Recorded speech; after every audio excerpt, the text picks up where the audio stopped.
Мир вам, милость Всевышнего, друзья! Посмотрите, что мы будем сегодня готовить.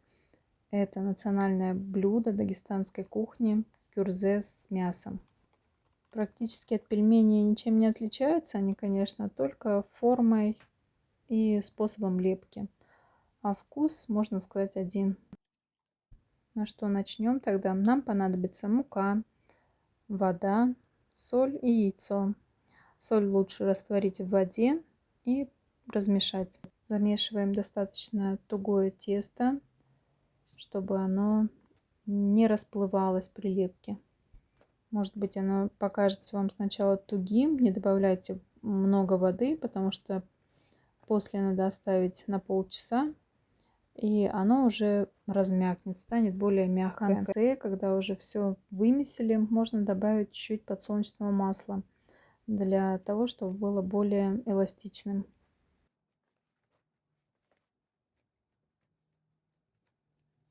Теперь можно накрыть клеенкой или полотенцем, как вам удобнее, и отставить, пока займемся фаршем. Руки у меня вроде чистые, поэтому я не одеваю перчатки, считаю, что они не нужны. Кстати, многие крупные фирмы отказываются от перчаток или уже давно отказались, так как по статистике руки в перчатках моют намного реже, чем вы какого мнения все-таки придерживаетесь, можете написать в комментариях. Давайте вернемся к нашему фаршу. К фаршу мы добавили лук, протертый через блендер. Можно нарезать мелко-мелко ножом. Добавляем соль, перец и зелень по желанию. Можно приступить к раскатке теста. Берем кусочек теста и раскатываем его не совсем тонко, как, например, на пахлаву нужно тесто раскатать. Ну, миллиметра 2 в толщину, наверное.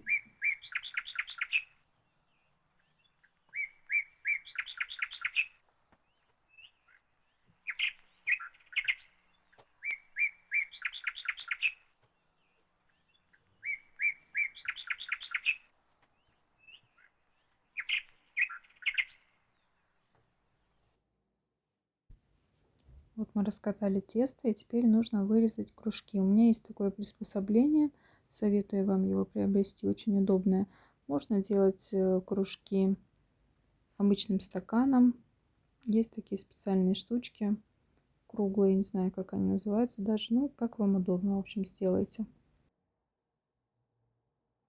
Обычно я к этому тесту, которое убираю лишнее от кружков, добавляю кусочек свежего теста и делаю круг на следующий раз.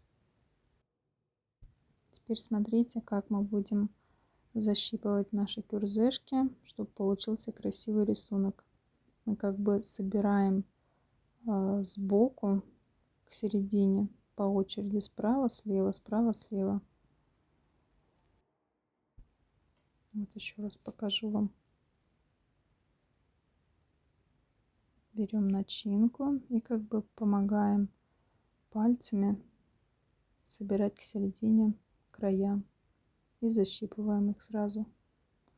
Это может быть, кто никогда не пробовал, показаться чем-то сложным, но сделав несколько раз, будете уже как на конвейере лепить. Вообще, конечно, принято, я знаю, и пельмени лепить всей семьей.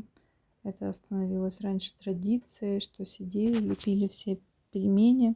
Также и у нас, конечно, удобнее, когда это делается несколькими людьми сразу. В компании, конечно, быстрее и веселее это делать. Вот так, посмотрите, у меня они получились, какие кюрзе. Можно часть их заморозить и использовать, когда нужно. Можно варить сразу. Я часть отварю, часть заморожу. Для того, чтобы сварить, нам надо закипятить воду, добавить соль и добавить сами кюрзешки.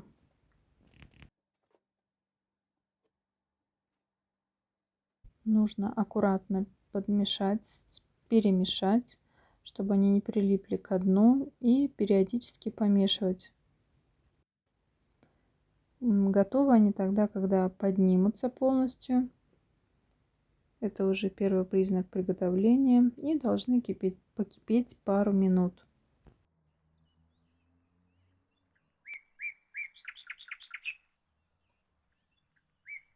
Ну вот и все, наши кюрзешки готовы. Можно подавать к столу. К столу подавать, конечно, лучше горячими, так что сразу садитесь обедать.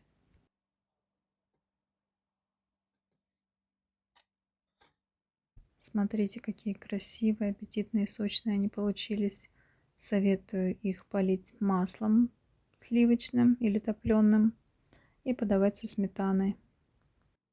Если вам было полезно видео, подписывайтесь, нажимайте на колокольчик, чтобы не пропустить мои рецепты. Буду благодарна, если поделитесь каналом с друзьями, чтобы также могли смотреть мои рецепты. Всего хорошего, мира вам!